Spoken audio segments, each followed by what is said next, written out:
Hey, good morning, guys.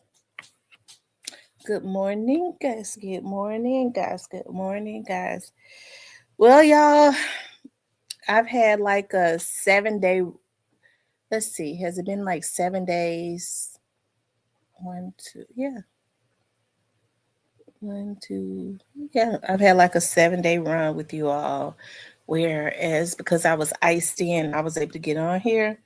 I just looked out at the roads. Y'all, the ice is still on the grass, but they basically cleared the roads. Okay, so it's back to business as usual starting next week. So I'm going to do some of my work. I'm going to look at some of those, my files, and get a head start on doing some of my work. Hey, Black Barbie. Black Barbie, y'all's mailman still has not ran. Oh, I want to thank the few people. It was a few people. Like, I think I was looking at the thing, the log. It was like 3 people that got on the praying line today. Y'all know I started the prayer line, and that's something that I wanted to do. It's for strength for the day, right? It's something that I have been wanting to do. It's only 15, it's 15, no longer than 20 minutes where people call in, we all get on the conference line, and then um, we all decide, we all agree with each other. you know um, I ask if you have anything that you want to pray about, and um, nobody knows who you are, of course. And then sometimes if somebody else want to lead the prayer, they can. I led this morning. It's Central Time. It's 7 a.m. Central Time. And I do believe that where 2 or 3 agree, God will be in the midst. And after I got off, God gave me another scripture, and it's 7 days a week. After I got off, God gave me another scripture to inspire you all with um, in the morning at 7 a.m. Good morning, John Brown. Good morning, Tony, Shan, um, Black Barbie. So, anyway, y'all, my candles smell so good. I bought so many candles from Goose Creek, and I like to get them when they go on sale. So they had the Little Debbie chocolate fudge to go on sale for $3.99. How about I ordered 50 of them? I ordered 50 of them. I ordered so many candles from them one day. A couple weeks ago, I ordered like 2 boxes of candles because they have all those different scents. And the mail guy just dropped the box, and I opened up the box, and some of my candles were broken. I was so pissed out. They did that to me when I ordered, when Kohl's had a lot of candles to go on sale, and I ordered, like, oh my God, I had like 40 something candles, big candles, because they were on sale, like with the coupon, and I like like the tall ones ended up being like $1.49 each. So I ordered so many. Though the box was broke, I guess the mail guy felt UPS guy felt guilty. He was like, if you have any issues, glass was all around my door. So he left his phone number. I called Kohl's, and I was pissed, and they was like, don't worry about it, because it was like 3 boxes of candles. They sent me the whole order all over again, even the ones that were not broken. Goose Creek thought they was gonna give me some issues. I was like, as much as I ordered from you all, I ordered from y'all like twice, like 2, 3 times. She was like, well, maybe if you upload the pictures. And I said, no, don't worry about it. We'll just send you the order all up. We'll just send you the whole order again. So, yes, I was looking at the Lionel B show. I was looking at the so my whole house is smelling like, and then I go to the dollar store, and they have those chocolate fudge candles. since I've been off for 7 days, y'all, I've been able to do like some, as my grandmother used to say, gentle cleaning. Cause the last time my house people came in, cause sometimes when I get overwhelmed, I have to have, but I have them come in once a month anyway. She sent some um girls, some new girls, and they were lazy. And then she wanted to argue with me. You don't charge me 250 and argue with me about the lazy ass girl she sent. So I told her I was not going to use her no more. I've sent her a lot of customers. So she thought about it. And then she was like, because I told her, so I would not be using you again. Because sometimes I have them come in twice a month, definitely once a month, so they can, like clean my patio windows and, all of that. Like when I want my windows and stuff clean, like my ceilings are tall, so the clean, the dust the ceilings and all of that. So anyways, she thought about that and she called me back and apologized. Like the next time, I'll make sure from now on I send the same girls that you've been having before, and I'll give you a discount the next time. I said okay, because those girls were so lazy. They took it one but a few dishes. They took the dishes and put them in the dishwasher and didn't even turn the dishwasher on. It pissed me off so bad.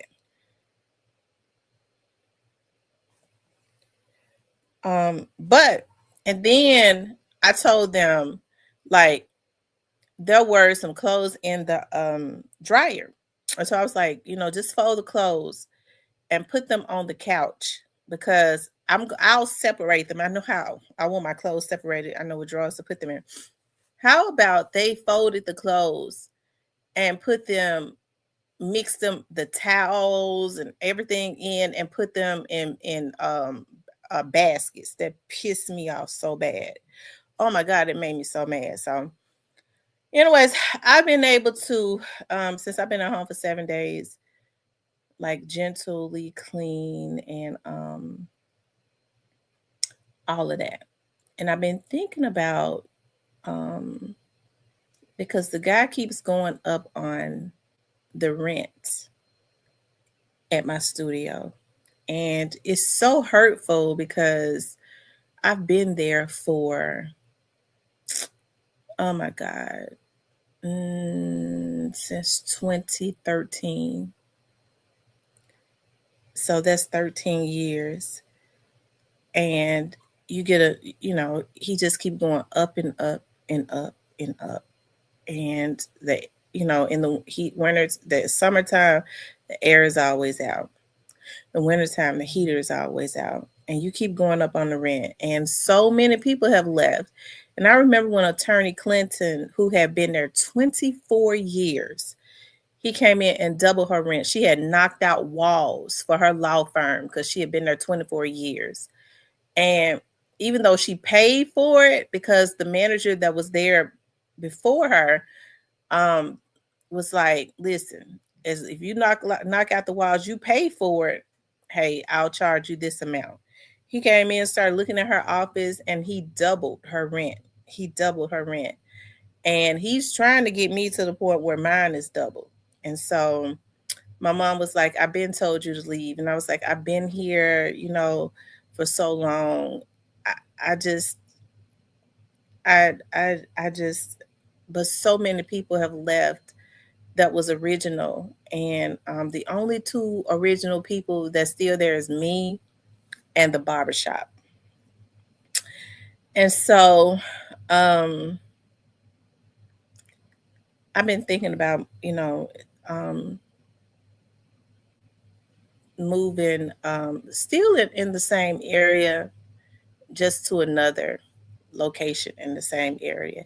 And it really hurts me so bad because I just don't, I just, I'm so used to being there.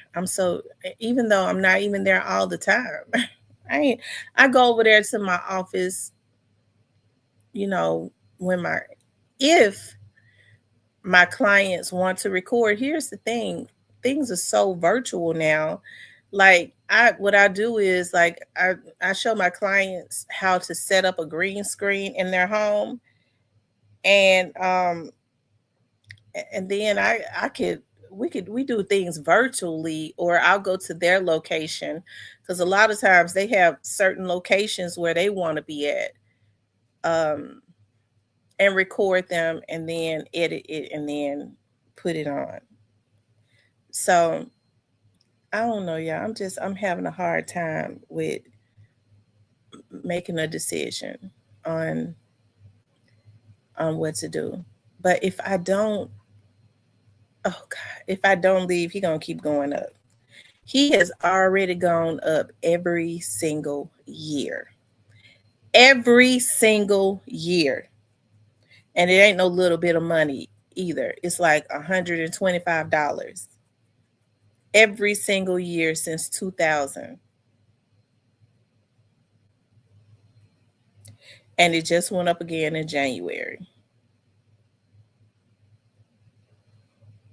What do you all think? What y'all think? I've been there for 13 years. What y'all think I should do?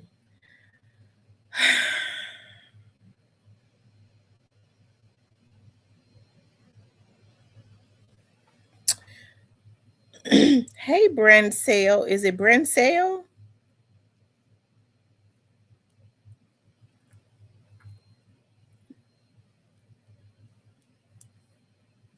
Um, yeah, that's exactly what it is, Black Barbie. Oh, Lord Jesus.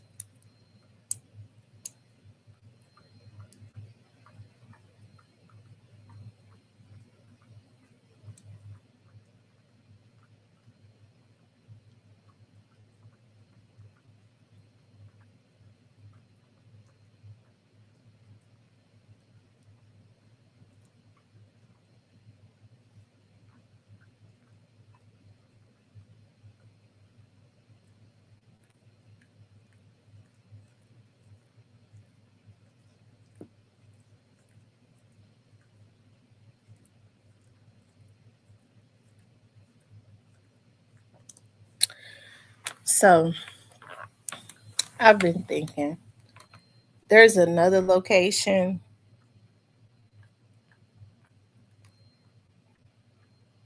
where I could go to, or there's an attorney who has a house in the area. She bought a house and she's been renting them out to other attorneys. Actually, the attorney that left. And then she was like,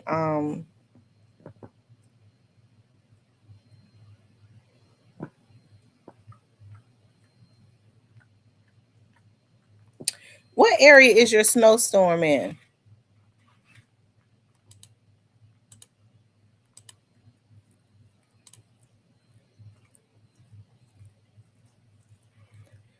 What area are you in?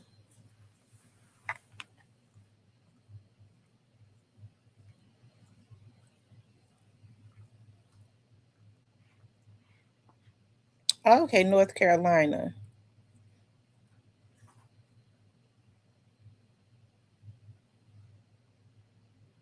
Hey, Tony Walker.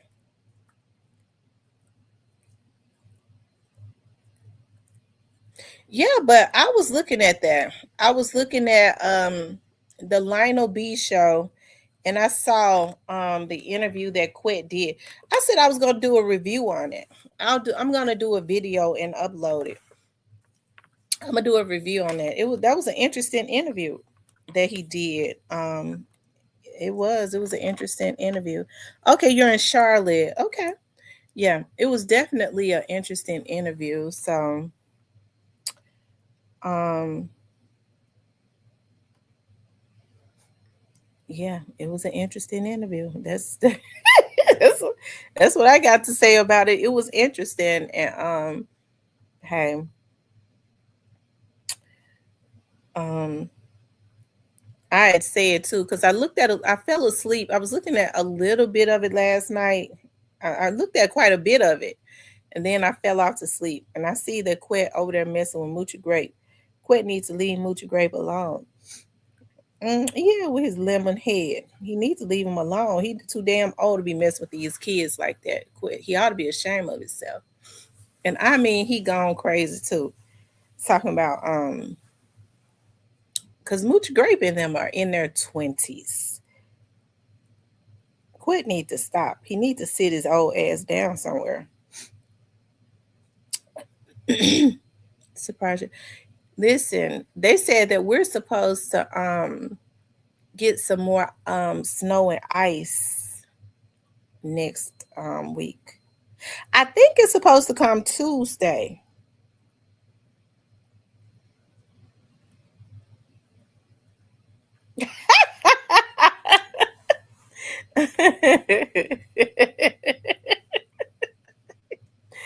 Oh Lord have mercy. Quit need to quit meddling them kids and go on somewhere and sit down. Um, with them badass knees he got, he need to stop. I tell you. Um, yeah. I'll be so glad when the springtime come in. It don't make no sense. Like I just don't like the cold weather. I have to really, really, really, really force myself to be motivated. And I think it's like that with everybody because we just want to be in up under the cover, child. I don't want to go out. I don't want to go exercise. Nothing. I just want to be in the house up under the covers. Okay, up under my man or something. So I mean, but that's what normal people do. And on here with y'all, I ain't gonna lie. Like I like getting on here with you all because y'all really motivate me. A lot of times, you don't even realize it when you're able to get on here and have conversations with decent people, child. Um, yeah, I love talking to my mom though. I told my mama, I said, my mama don't be having time for me like that no more. Every time I call lately, I asked my mama, I said, do you got you a boyfriend or something? You done got you a boyfriend over there at the church?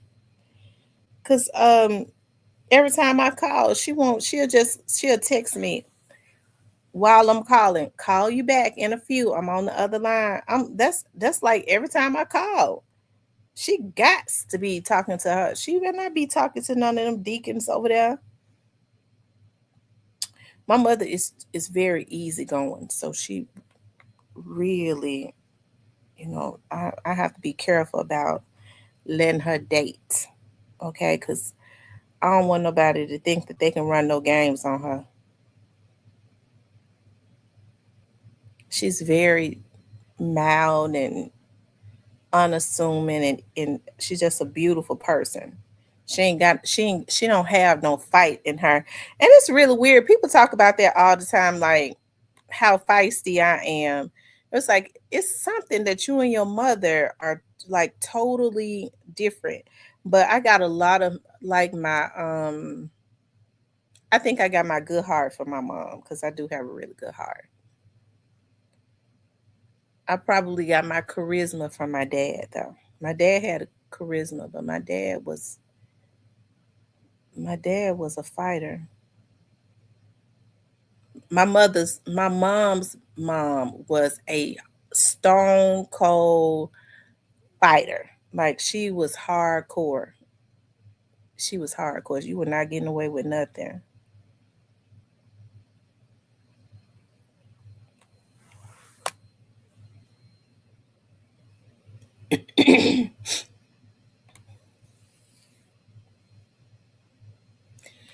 I think when I think about like my grandma, my you had like older women like that came up. My grandmother was born in the 40s, and you had older women like that had gone through hell, and they still like managed, to survive.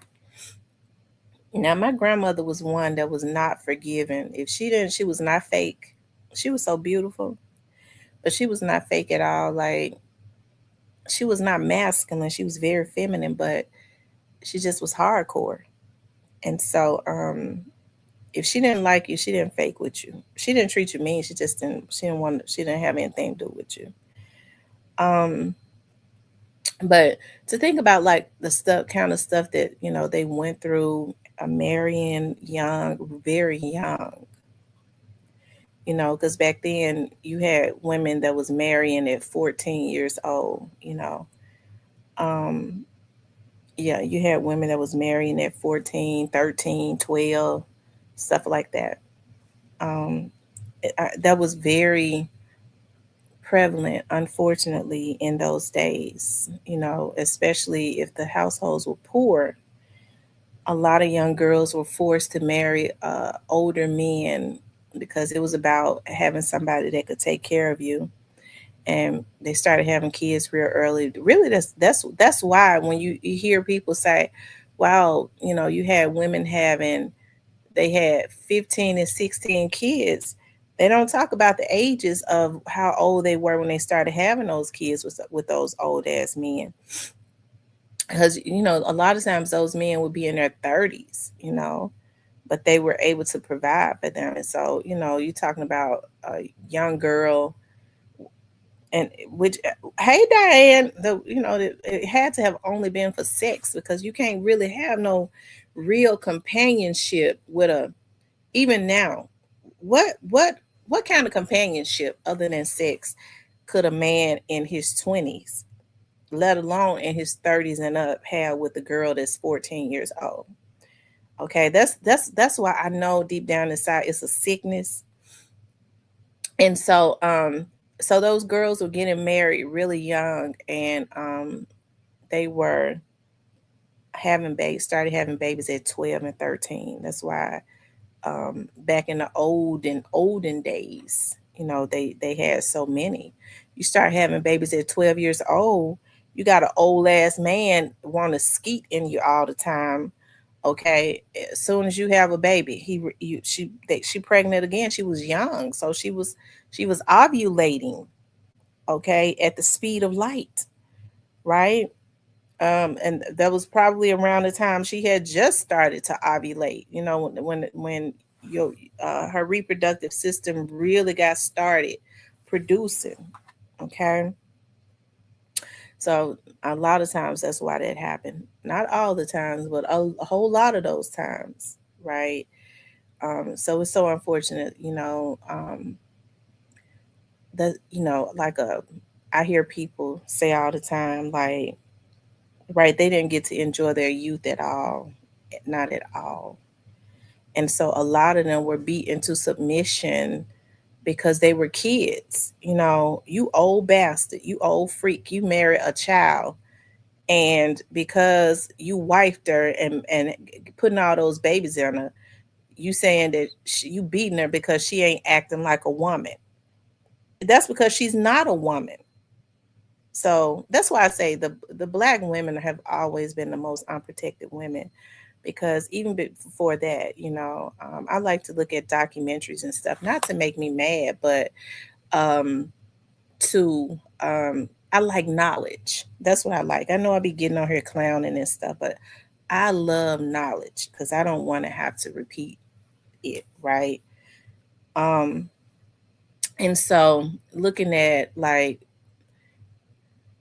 a lot of times all the way up to the 60s, and it happens now too, you know. Um, Black women, especially when they were going through the struggle, and their husbands, when they loved their husbands, and they saw how the white man was treating their husbands, and they prayed for their families, because history is repeating itself. Their sons subject to go to school and get killed by just a white group of white kids who decide they just want to kill a black person. So they really had to pray. So they was going to church day and night. They made sure they went to night service, especially around the civil rights time, when they were trying to, when everybody was coming together, right? And so black women, on their way home and stuff, especially if they were single or their husband were working, uh, I mean, they was just being raped left and right. They don't want to talk about that, but that was happening, right? Um, I think about like when you read some of those books of those slaves who spoken their own words about how master such and such, um, you know, would have their way, come. They would basically say, master, I'll just give them the master brothers came for me. Master brothers came for my mama, and we just wait. My dad would just wait, until Master Broadus was finished with her, which means when they say Master Broadus or Master whoever came forward. That's why listening to those stories are very important, because then these girls would understand why it's just being a whore. It's just not it, right? Because unfortunately, mentally they messed up the black man's mind. We had to sit in a rocking chair and wait for Master Broadus or whoever to finish with his wife or child, and there was nothing that he could do. That's the reasons why it's sad when I have to get on here as a black woman and I'm lied on, you know, um, just for fun. It's just lies for fun. And I'm forced to go get a lawyer because I am a brand. And I am a woman and a mother. I fuck whoever I want to fuck. I be with whoever I want to be with, but you're not going to lie on me. Okay, so it's wrong when people are just lying about it. Yeah, it was this. She mad at me because of this. You was a lie. You lying on me. And so it's sad when I'm forced to teach a lesson, to have to do what I do, and and it happens with black men. And it's so sad because all black women have been underprotected. And then you have other black women that stand behind that lying ass movement because of their hurt and pain. Okay.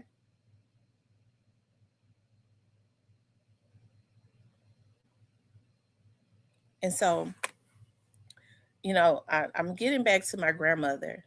And so my grandmother, who was born in the 40s, who um who married a man, she was 20. She had already had my mother because she had my mom at like 17. And then when my mother was 3 years old, she married a guy from out of Mississippi. And then they moved to New Orleans. And my grandmother, my great grandmother, would not let her take my mom. My great grandmother, they knew my mom said, my grandmother used to always say, my mama always knew he wasn't right. And my mama, she said, my grandmama told her, you are going to have troubles since you married that man. You're going to have troubles, but you are not taking my granddaughter. And so my grandma always talk up because my great grandmother didn't die until 1992. So I remember her very well.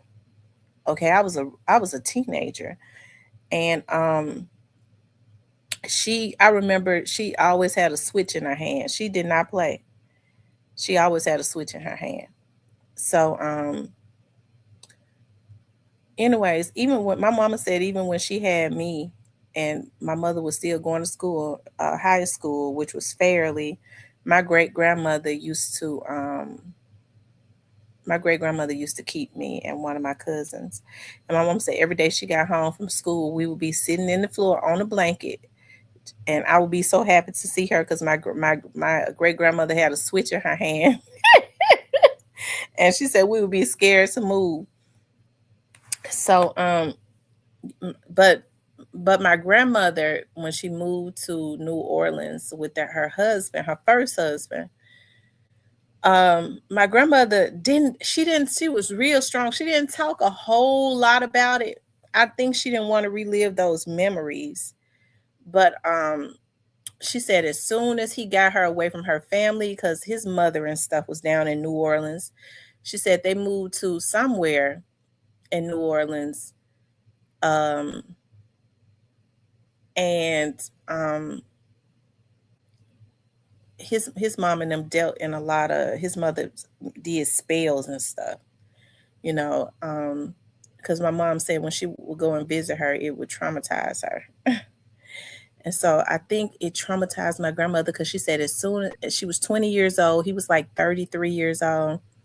And as soon as he got her away from her family in Mississippi, he immediately started beating on her as soon, shortly after she married him and moved to New Orleans, right? You're talking about a 20-year-old beautiful woman, um, and this insecure man that was just abusive, anyways, right? They say he was abusive to every woman that he ever had. I think it really, because my grandmother, when she got ready to leave him, that's the reason why it is so important. Listen, y'all, my phone. Listen, I just got a message. Y'all should be getting y'all delivery today. Y'all should be getting y'all stuff. Some of y'all should be getting y'all stuff that I mailed today. Anyways, you guys, I think it really traumatized her, um, because when she got ready to when she got ready to leave him for the final time, he shot her. He did. He shot her, and but she didn't die, right? So that's why. And my grandmother did not talk a lot about that. She didn't talk a lot about it. Um, my mother, it traumatized my mom a lot because my mama said she think the only reason, because he shot her and she fell, and my mama said that she was standing there as an 8-year-old girl, and he stood over her to shoot her again, and he looked at my mother, okay? And my mom said she ran out, and she think that's the only reason why he didn't finish off. So you have to be very careful about um, men that are obsessive and abusive, right? When they have this um, obsessiveness about trying to mistreat women, okay? Um, and I take that very personally. I do, because I'm no man has ever mistreated me, and no man ever will. And so if I have to get the law involved, because number one is a sickness, okay? When you cannot leave a woman alone that wants no parts of you and never had any parts of you, okay? So it's a sickness, and so you have to. I take it very personally. I don't get on here trying to be dramatic or anything. I take that stuff personally, okay? And because not only, think about like the traumatization that my mother says she went through, but I've seen it for over 25 years working for a police department. I've seen a whole lot of shit, that happens to women. And I think it's so sad when you have other women that try and instigate the bullshit, because they'd rather see if they have any jealousy. They Women now are so sick, mentally unstable. If they have any jealousy, they don't have any discipline. They are pushing a nigga to the he killer. At least now I don't have to see her prosper, because I ain't shit. I ain't gonna do shit. My husband don't treat me right. Because when people happy, they just don't push. They just don't instigate and push drama, right? But people are going to those lengths. You see a lot of men too, that like we see what happened with Young Dolph, where Yo Gotti and them were just so messed up. Like it was just the jealousy of it all, that they had a determination that they was gonna kill him. Okay, and now Yo Gotti has to worry about um them slow walking him down. Okay, because he knows what he knows. He's not gonna say it, but he knows what he knows. So of course he has to look over his shoulder. It didn't turn out how he thought it would, right? He may have had some instant gratification in the beginning, but once he saw that the folks wanted his ass better, way better than the rest of them, I'm sure he has a lot of reservations now about what he did, regardless to whether he says it or not, right? And so when he put out little shit dissing Dolph, or it seems that he's dissing Dolph, he really be sending messages to people that could speed up that process of his ass getting indicted, because that's really what he's afraid of. Okay. He has to try to keep them in line with the crumbs. Okay. But yeah, I know I be talking about everything, right? I be from one thing to the next, right? Um, but going back to like my grandmother and them, yeah, God really saved my grandmother from an abusive relationship. And after that first marriage, being 20 years old, I think she stayed with that man for like 6 years or something. Mm-hmm. For like 5 years or something like that. One day I was taking my grandmother to the doctor. Um, and it's a truck that pulled out because my grandma and them always believed in going to this doctor down in Mississippi, okay, where they was from. And yeah, I was looking at some of. I got to finish looking at the rest of it. I'm gonna do a video on it. And it's a guy pulled out like from a stop sign in front of us as we was going down that road, and he was in a real old pickup truck. Like we didn't see his face or nothing, but my grandmother said that's my ex-husband. My grandma had not seen this man since the 70s. She had not seen him since the 70s. And I used to always say to my grandma, because she would always say stuff like that. I was like, how you know? You didn't see, you just see the back of his head and you don't know if that's your husband or not, your ex-husband or not. She was like, that's the way he used to hold his head. I know that is him.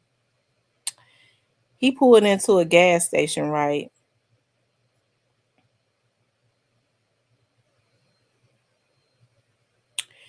He pulled into a gas station, and I was like, and by the time we pulled up, I was like, Mama, I'm gonna go in there and ask this man what his name is. She's like, okay. So I went in there. I asked him what was his name, and he said it was him. Sure enough, it was him. I was like, I told him who I was, and I was like, she's out in the car. That man looked at me with so much shock. He had not seen my grandma since the 70s, and this was like the early 2000s. And then when he got out his truck and he saw her sitting in the car, he could not he pulled up and talked to her. He could not look up at her. He just kept looking down. He could not look her in the eyes at all. But I guess he got the opportunity to see, my grandmother had remarried, had a wonderful husband. Um, that was just fantastic, that did not play. And he looked like he was homeless. Okay. He looked like he was homeless. And my grandmother had a husband that took really good care of her, and she was doing so good. So um God would shortly after that, I think they found him. He was they found him dead. He was living in um some of those empty houses in Mississippi. So he was found dead in one of those houses. So he was homeless. Like he did a lot of I mean, you get your payback. I'm telling you, you do. You get your payback. So that's why I say, I don't like, even though I didn't experience that, you know, I've never experienced my grandmother, my mom being abused by any man, because my dad was not an abuser. My grandfather that my grandma married was not an abuser. So, but it's definitely something that my grandma's experienced when she was 20 years old, straight out the farm, young woman, young, beautiful woman, um, with the older man that was jealous of her. But she survived it. She didn't talk about it a lot. She did not talk about it a lot. She did not let that rule her life or anything. Um, that lady did everything that she wanted to do. Like she didn't believe in sparing nothing. She just did everything she wanted. He said he regrets. I saw that part when he said he regrets um, introducing stranger. And I'm just thinking about my grandmother this morning because I be missing her a lot. Yeah, karma is something else. I be missing my grandmother so much. My grandmother is one of those ones, just like my dad. You know how you feel like people are so strong that even they can just beat death. And I know that none of us are getting out of this life alive. But I looked at my grandmother and my dad as two people that I don't know. You know how you have those people in your mind, you feel like they ain't gonna never die. I mean, they strong enough to look death in the face and beat the hell out of death or something. But when you see sickness, um, you know, take over their body and they're no longer the people that they used to be, it's really sad. It really is. Um, he said Dolph got killed because of the attempt on Gotti's life in his Maybach. How he know Dolph did that? I'm sick of Govan sitting up talking about Dolph did that. He don't know if Dolph did that or not.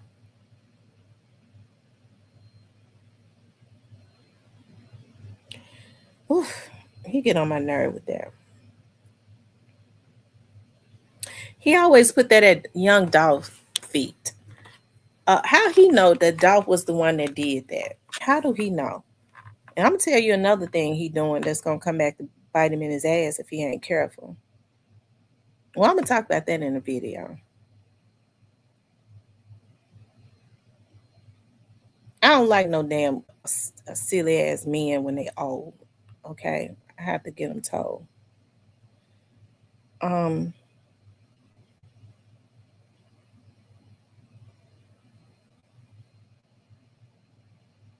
Anyways, so that's why it's just really good to learn your history. It really is. It's really good to learn your history.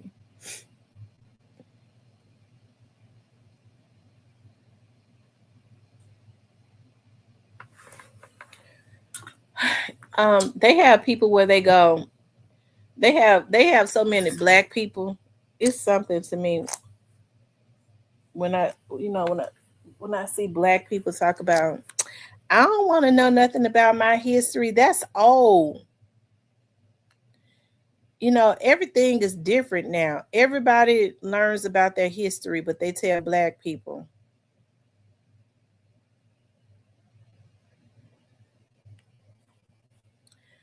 But they tell black people that they shouldn't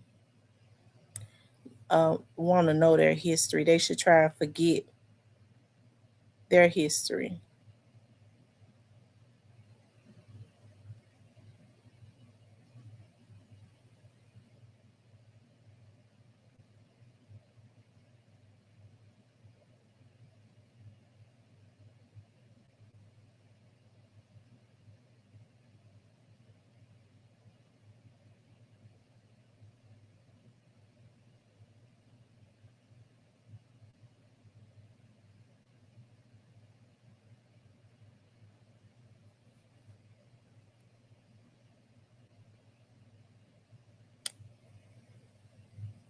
Hold on, you all.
Hey, True Bleed. Well, one thing for sure, everybody gets their karma. One thing for sure, every dog. My grandmother used to say, I remember her saying ever since I was a little girl, she used to say, every dog got a day and a hound dog got two. So some of these people got 2 days that they ain't gonna be able to handle. Um,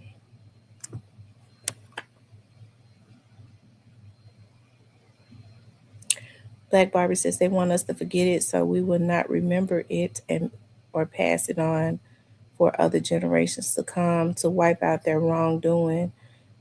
Right. I think about like a lot of the mixed women, um, when the masters would rape um, the women, and they had no love, not even for their own. Well, they hated, they didn't give a damn about the slave women, but to rape them like that. But they would, some of the slave women had to do what they had to do. They would, sometimes the masters would show them more affection, which made their wives jealous because they had to show some type of affection to their slave master, their oppressor, to keep favor.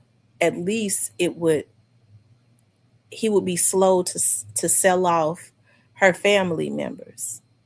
He would be slow to sell off her husband or her children, even though they were his kids too, a lot of times. Especially the kids that were not his, that was her husband. Um, I was reading a lot of times the slave master would, if they were having affairs with the slave women, which they were basically raping them, because that's what it was. It was not an affair. She had to be obedient, and if she had children with um, her husband, he would sell her kids off by her husband. The kids she had with him, he would let them, work in the home, in the that's where a lot of times they call them the house niggas. And even though he may not have been as mean to his to, they call them mulatto kids or whatever, the his wife was, his the slave master's wife would be cruelly mean to them because she knew it was her husband's children, right? So, and also, you see a lot of like um, light complected people in New Orleans. A lot of times with the slave masters, they were so cruel.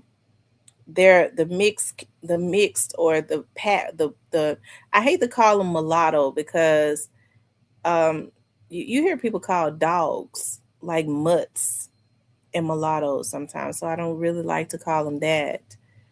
Um, but I guess the mixed women were sold off to New Orleans to brothels if they could pass. And yeah, so you see a lot of, I guess that would be why, I guess they call them, I forget what they call them, like, I forget what they call those people in New Orleans, Cajun, not Cajun, but I can't think of it right now. My brain ain't working right. Um, and I was listening to Dick Gregory one day, and I think he said down in St. Louis, it was either in St. Louis or in New Orleans, the word hunky was originated when they would put the women that could pass in brothels and make them prostitutes. Um, and when the men would pull up, the white men would pull up and honk their horns. That's why they call them hunkies. Honk, honk. That was for the slave women to come out because their slave masters prostituted them also. So it's just really good. Like that's why I ain't with this. You know, they try to say us older women in our 40s we're jealous of like um the Aries and the Carishas and all of them. That's so not true. I have daughters that's in my 20s. I would never want to go back and be in my 20s, and I try and guide my babies, you know, because I know how hard it is when you're grown and you're in your 20s and you're learning life and all of that. Okay. And I had two babies in my 20s. So, um, to me, it's so sad when you hear somebody like a Ari say that it's okay for somebody to shit on you for some money. You hear girls talking about selling they rather sell the most their vagina, which is it's like the gate to like your soul, right? And have all types of different spirits and fluids up in them. Okay, um, they'd rather do that than to work, um, than to build something, be a Proverbs 31 woman. Whether they believe in whatever God they believe in, hey, it's just the idea of what a Proverbs 31 woman would stand for. Okay. Um, building something. You don't have to be a whore to to be able to build something. You could just be a hustler. Just as my dad used to say, outwork everybody. Okay. If you want to build something, okay, you want to be successful, outwork everybody. Okay. Um, and I think that's one of the reasons. That's why I work so hard. Like I work real hard. Okay, because I will never, ever, ever. And I mean, I've been in positions where I've always been around men with power and money. Okay, and I saw how a lot of them treated those women. Okay, um, and I was never going to allow anybody to mistreat me. And it's so sad. You know, we see a lot of women with these wealthy husbands, and people look at, especially like the women that marry these athletes and stuff. Women that are married to doctors and lawyers, okay, they may have wealthy husbands, but emotionally, they are oftentimes totally messed up, and people stay for the look or whatever, right? Instead of building something for yourself so that if it don't work out, you can open that front door and let them either walk out, push them on out, or you can walk out and go and restart your own life, right? Um, but people don't want to talk about that. They definitely have that's why you see all the people that's got the money, they have really, it's like a modern day um whorism or something, they cannot get contracts unless they're doing like what Red, Sexy Red, and Sukiana and all them doing. Sukiana, they use her to promote eating booty whole. Okay, they use her to promote that, um, and she do it. Okay, they all up in London talking about we looking for a man so we could eat his ass. We want to eat his ass. You know, that's so sad. And so now you got young girls thinking that eating shit, getting hepatitis and everything else, because that's what you're gonna get eating ass, hepatitis. Okay, um, is cool, right? They think it's cool, and so they use these women and present them as whores. If you want this money, and back in the slavery days, those women, at least those women were in survival mode. They didn't know no better. They didn't know nothing else other than they had to obey their master, They didn't want their families and stuff sold off. These folks is doing it for some fame because they ain't really even getting no money. Because the money they get when they get through raping them financially, they could have went and got a damn job. They could have went and got their damn hair licenses, kept their integrity and their dignity, and got them a hair licenses and saved and got them a damn beauty shop and bossed up. Okay, but that's what is going on. And so it's so sad that a lot of our community don't have any respect. Okay. Because if you remember the Harriet Tubmans, you remember the Cornelia Crenshaws, you remember the Sojourner Truths, you remember I was looking at the Ida Mae Wells, all of these people. If you remember them, then you would go, listen, I'm here to be off the backs of that. Okay, so I ain't you ain't get ready to promote me. Give me no money to promote eating the ass is cool. Selling your precious gems is your precious vajayjay is cool. Okay,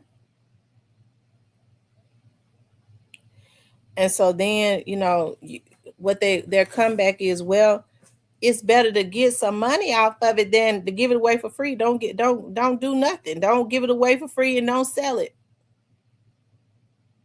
Work on yourself and build your own life. And then if you meet a man that's got something to offer, okay? Because he gotta have something to offer other than just himself,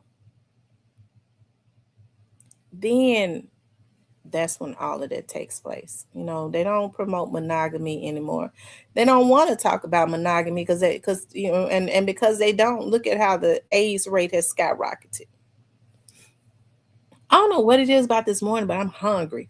Let me put me 2 eggs on. Y'all know how sometimes you wake up and then you be okay? Because I'm not even a breakfast eating person, really.